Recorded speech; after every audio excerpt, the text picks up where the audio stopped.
Ao sagrado princípio Deus e Pai divino, dirigimos nossos anseios como servos humildes da excelsa doutrina do caminho, ensinada e praticada por Jesus, o Cristo exemplo de conduta, a fim de pedir as graças que possamos merecer. Dá-nos, sagrado princípio, o amparo das legiões mensageiras. Envia-nos, Pai divino, a luz da verdade, para que, estribados nas práticas doutrinárias vinculadas aos patriarcas, profetas, ao Cristo modelo e aos apóstolos, possamos trabalhar pela restauração do verdadeiro cristianismo, a trilha iniciática que conduz à divinização do Espírito. Sagrado princípio, concede a teus filhos a graça de um novo Pentecostes, para que, cheios de dons do Espírito Santo, mediunidades ou carismas, possam eles conhecer teus santos desígnios e também, com os sinais e prodígios daí decorrentes, encham a terra de verdadeiros ensinos evangélicos. Perdoa, Senhor, as ignorâncias e fraquezas de teus filhos ainda inconscientes, negligentes e imponderados. Afasta de teus filhos, Senhor, as tentações do orgulho, da vaidade, do ciúme e de todos os males derivados da ignorância que tanto maculam os espíritos, empobrecendo-os na árdua tarefa de servidores da verdade, do amor e da virtude. Inspira teus filhos, Senhor, no sentido de conhecer a verdade e praticar o bem, porque fora disso ninguém é cristão. Ninguém desabrocha o Cristo interno, que é o sagrado objetivo da existência. Pai Santo, infunde em teus filhos o sentimento de respeito às verdades eternas, perfeitas e imutáveis, para que, modificando a conduta, venham a transformar a terra em um mundo de paz e ventura, sem ignorância e sem erros, sem desesperos e sem lágrimas.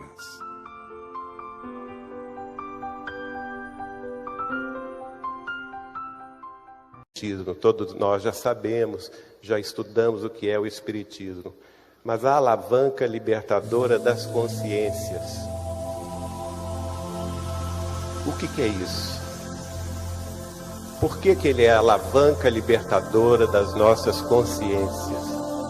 E aí a gente tem que entrar no campo da filosofia. Curiosamente, Allan Kardec, ao codificar a doutrina, ele começa pela filosofia, ele começa perguntando. Tanto é que o Livro dos Espíritos é a filosofia espírita, é a inauguração da pergunta humana aos espíritos superiores, na terceira etapa desta grande revelação divina. Então, nós também temos que fazer essa viagem pela filosofia. Nós temos que nos perguntar, temos que refletir conosco mesmo. Quem somos nós? O que eu sou? O que eu estou fazendo aqui, neste plano de existência que é a Terra, a face da Terra? De onde eu vim? Para onde eu vou? Quem são os meus pais? Quem são os meus filhos? Quem são os meus irmãos? Quem é a minha família? A minha cidade? O que eu vim fazer aqui? O que eu estou fazendo aqui? E essas perguntas todas, elas vivem dentro de cada um de nós, espíritas ou não, crentes ou não, religiosos ou não. Todos nós, seres humanos na face da Terra, passamos por essa questão existencial, que é a pergunta sobre si mesmo, que é achar esse lugar, este lugar que é o nosso lugar. E o entendimento desse lugar vai nos fazer mais vivos, vai nos fazer buscar conhecer. E da filosofia que indaga, nós vamos, ao longo dos séculos, ao longo dos milênios, construindo a nossa trajetória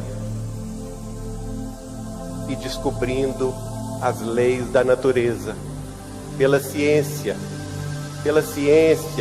cujo poder infinito, no dizer de Chico Xavier, haverá de desvendar todas as coisas. Isso tudo tem muito a ver com o Espiritismo, porque através do Espiritismo, que é o Consolador prometido pelo Cristo há quase 2000 anos atrás, nós vamos saber dele que ele nos enviaria outro Consolador, que nos faria lembrar de tudo quanto ele havia nos dito e nos explicaria todas as coisas. Então, da filosofia que indaga o nosso papel na vida, até a ciência que responde, desvendando os mistérios aparentes, através do descobrimento das leis naturais que cercam a nossa existência, nós nos encontramos com Deus. Nós nos encontramos com o sentido religioso, o sentido maior, aquele que vem de cima, e isso vai completar o tríplice aspecto da doutrina dos Espíritos, como a terceira revelação de Deus aos homens. Ela tem esses três aspectos. Ela é filosofia, ela é ciência e ela é, sobretudo, religião. Certa vez, conversando com Chico Xavier em Uberaba, eu perguntei a ele, e essa entrevista está no livro Chico Xavier, Mandato de Amor. E eu perguntei, Chico, qual, na sua opinião, é o principal aspecto da doutrina espírita? E ele me respondeu, Geraldinho, a filosofia é muito nobre, sem dúvida alguma, mas também ela pode descambar para o niilismo, para o nada, para o sem sentido. A ciência, como força reveladora da vida, também é extraordinária, mas a ciência sem Deus é que constrói a bomba atômica, a guerra bacteriológica e as armas de destruição. Mas a única força no mundo capaz de domar o alto grau de periculosidade que existe no ser humano é a religião. Então eu peço permissão para lhe responder dizendo que o aspecto religioso da doutrina dos Espíritos é o aspecto mais importante, porque vai nos remeter à nossa necessidade de transformação moral, pelo bem, pela fraternidade, pela preocupação com o nosso irmão que tem menos e sofre mais do que nós.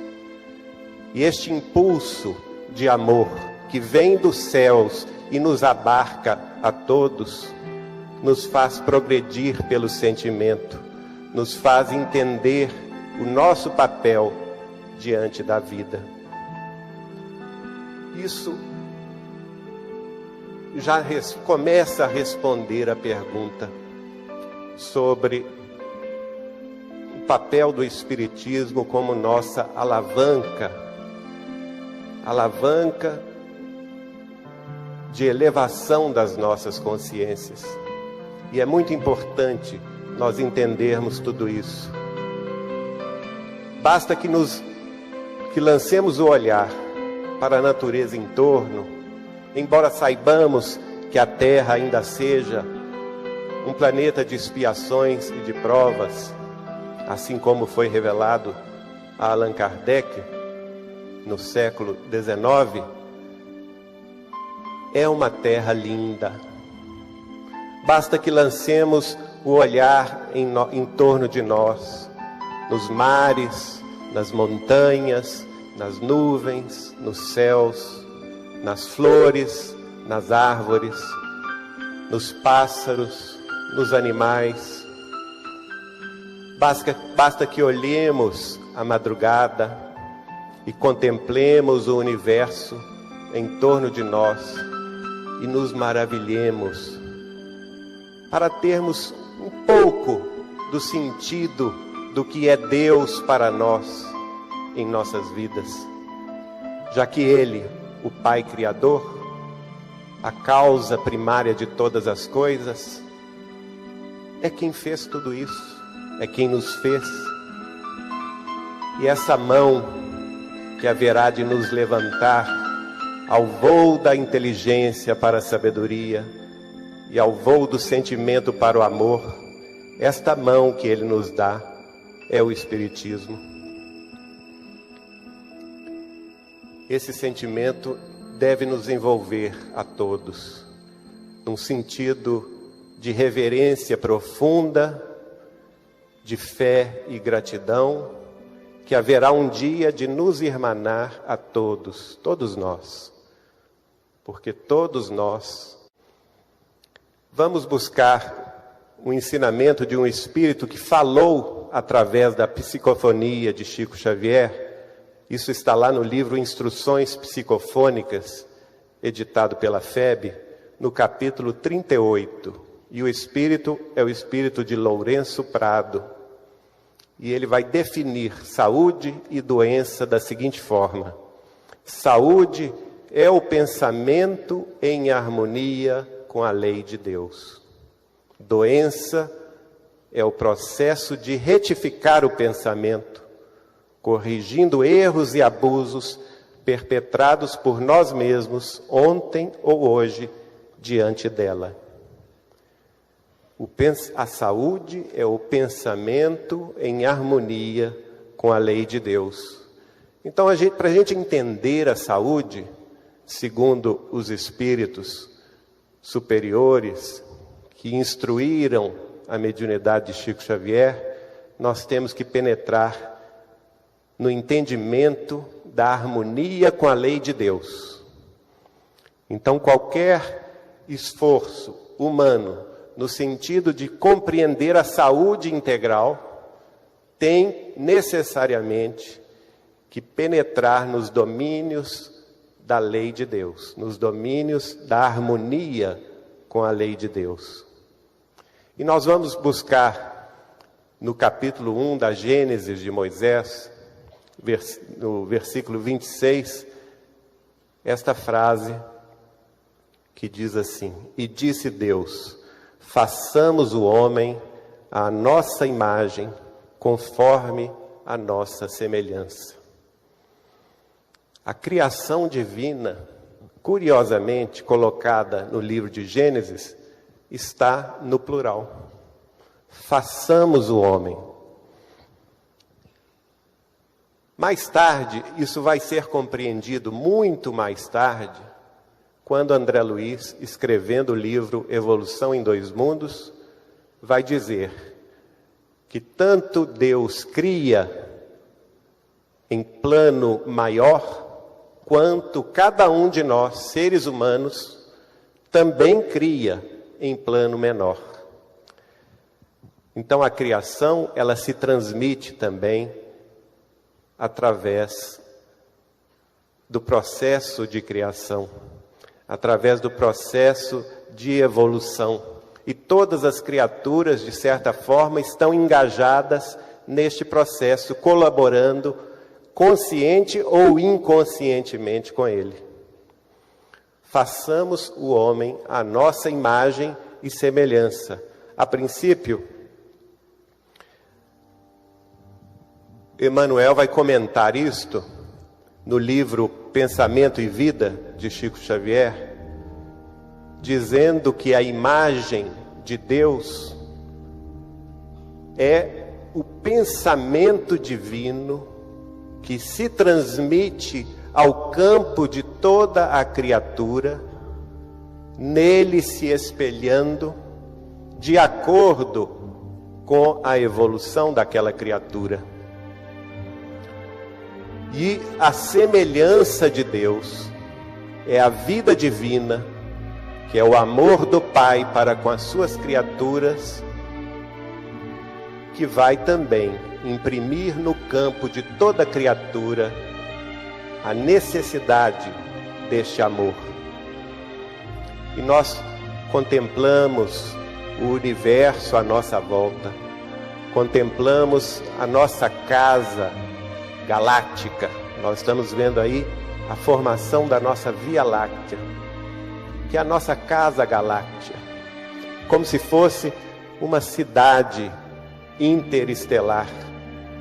Emmanuel, no livro A Caminho da Luz, vai comparar a Via Láctea a uma grande cidade, em cujo centro estão grandes edifícios, muito soberbos, luminosos, e a ciência vai nos explicar que no centro da nossa cidade interestelar, que é a Via Láctea, há um buraco negro ultramassivo, a grandeza do centro da nossa cidade estelar, que é esta Via Láctea, e imaginar a humildade do nosso sistema solar, que está a 3/4 partes de distância desse centro, numa terceira faixa espiral que se inicia no centro desta cidade. Então o sistema solar é um sistema dos menores, dos mais humildes, carregando consigo em torno de si 9 planetas. Mas a nossa cidade interestelar, que é a Via Láctea, não está sozinha. Ela está também acompanhada de outras galáxias, formando um grupo local chamado Grupo Local de Andrômeda, porque Andrômeda é a maior galáxia desse grupo local de 30 galáxias. E além deste grupo local, que a gente pode dizer como sendo o nosso bairro intergaláctico, há outros aglomerados e superaglomerados de galáxias, o maior sendo o nosso, que é o superaglomerado de Virgem, contendo em sua extensão mais de 200 milhões de anos-luz. A luz viaja à velocidade de 300 mil quilômetros por segundo. Aqui vamos ver o nosso sistema solar e os seus 9 planetas. Um deles, hoje em dia, considerado esse planeta, que é Plutão. E a nossa Terra é o terceirozinho aqui, não é? É também um dos menores planetas de nosso sistema. Mas é onde nós vivemos, é onde nós existimos, nós aprendemos. E aqui estamos passeando rapidamente pelo nosso sistema solar. Para vocês terem uma ideia, do Sol até o planeta Plutão, a luz demora apenas 6 segundos 6 minutos para atravessar essa distância. E nestes 9 planetas, segundo informação espiritual, a Terra é dos mais atrasados, é dos menos evoluídos. Há relatos, por exemplo, na obra de Kardec, de uma civilização muito mais avançada no planeta Júpiter. Há relatos na obra de Chico Xavier, através de sua própria mãezinha Maria de São João de Deus, no livro Cartas de uma Morta, no qual ela nos conta suas viagens em outros planos e outros planetas, e vai conhecer a sociedade saturnina, muito mais avançada do que a nossa sociedade terrena. Então este é o nosso lugar no universo, este sistema solar, onde temos a nossa Terra e onde somos, dentro do universo humano, uma pessoa entre quase 7 bilhões de indivíduos encarnados. Mas os espíritos dizem mais. Nós não somos só 7 bilhões de indivíduos encarnados, mas 36 bilhões de indivíduos em todos os planos que circundam a Terra, apenas no nosso mundo terrestre. Então, a nossa posição ela é diminuta, mas é importante também. Jesus, revelado como governador espiritual do planeta terrestre, não cuida somente de nós, porque nós somos uma única espécie dentro de um universo de 3 milhões de espécies já catalogadas pela ciência, 3 milhões dos quais se sabe ou se estima que sejam apenas 10% do número de espécies prováveis. Então, estamos falando que os humanos são apenas uma espécie dentro de 30 milhões de espécies de seres, e sendo Jesus o guia espiritual, aquele que presidiu a formação da Terra, ele se responsabiliza também pelo destino de todos esses seres, essas espécies, em toda a vida planetária. Daí a importância de nós conhecermos e nos integrarmos. Sagrado princípio do todo, causa infinita dos infinitos efeitos. Em teus desígnios eternos, perfeitos e imutáveis, quero beber conhecimentos para que nobres sejam os meus pensares e sentires, vindo minhas obras a constituir testemunhas de tua onisciência. Neste mundo de imperfeições e de sofrimentos, dá-me o poder de comandar meus impulsos, enveredar certo minhas inclinações, a fim de servir de condutor aos irmãos que forem ainda menos conscientes do que eu. Que eu possa dominar minhas tendências e paixões inferiores, para vir a ser realmente um servidor da verdade que livra e da virtude que glorifica. Confiante na tua lei e na tua justiça, aguardo, ó Senhor, a delegação de ter poder sobre as criaturas malévolas, encarnadas ou desencarnadas, que venha a poder, se for de teus santos desígnios, ensiná-las e encaminhá-las, porque, enfim, todos são filhos do teu infinito amor, estando destinados ao sagrado objetivo que é o grau crístico. Ó Pai Divino, pela glória de Jesus Cristo, o teu Verbo neste planeta, rogo a graça do trabalho, que a minha vida seja um roteiro de verdades semeadas e bondades distribuídas, a fim de que me faça digno filho teu, sabedor de que a cada um será dado segundo as obras que praticar. Desejo fazer da verdade, do bem e do bom a minha religião. Ó Ser dos seres, ó Senhor do infinito e da eternidade, concede-me a oportunidade de conhecer cada vez mais, para dar cada vez mais dignos frutos pelo exemplo, a fim de apressar a evolução desta humanidade, que este mundo de imperfeitos e sofredores venha a ser, em breve, uma das felizes moradas de tua infinita criação. Rogo, ó Pai Divino, por todos os teus filhos, reconhecendo uma só origem divina, um só processo evolutivo e uma só sagrada finalidade.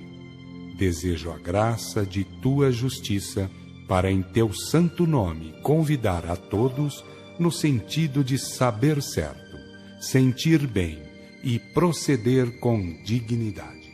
E isto, Senhor, para que todos venham a ser o mais breve possível acima de mundos, formas e transições.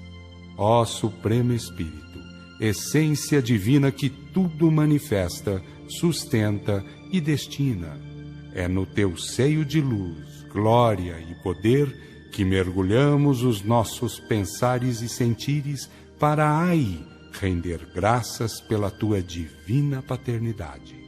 E pelas tuas graças, Senhor, fazei que seja este Filho teu um fiel discípulo da excelsa doutrina, cujos fundamentos são a moral, o amor, a revelação, a sabedoria e a virtude.